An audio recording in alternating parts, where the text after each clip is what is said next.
ની અંદર ઓગસ્ટ મહિનાના એન્ડની અંદર જે સમગ્ર ગુજરાતની અંદર અતિવૃષ્ટિનો માહોલ સર્જાણો। આ અતિવૃષ્ટિના લીધે ગુજરાતના ખેડૂતને પૈડા ઉપર પાટું, લાખો કરોડો રૂપિયાનો ખર્ચ કરી અને ખેતીની અંદર મોંઘા બિયારણ, ખાતર, દવા નાખ્યું, પરંતુ આ અતિવૃષ્ટિના લીધે હાલ અત્યારે કપાસ, મગફળી, મરચી જેવા પાકને અતિવૃષ્ટિના લીધે સુકારો લાગ્યો છે।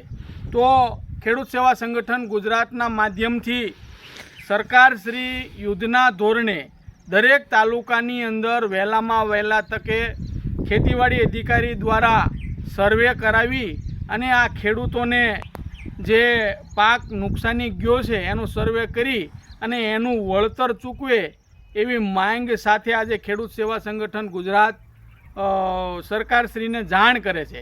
આ આગામી દિવસોની અંદર ખેડૂતોને અતિવૃષ્ટિના લીધે મોટા પ્રમાણમાં નુકસાન ગયું છે। હાલ અત્યારે 2 દિવસથી તડકાનું વાતાવરણ છે, હજી ખેડૂતને જેમ જેમ વરાપ નીકળશે એમ આ સુકારો વધુ દેખાય છે એવી ભીતિ છે। તો આ ખેડૂતને બચાવવા માટે સરકાર યુદ્ધના ધોરણે સર્વે કરાવી અને વળતર ચૂકવે એવી અમારી માંગ છે।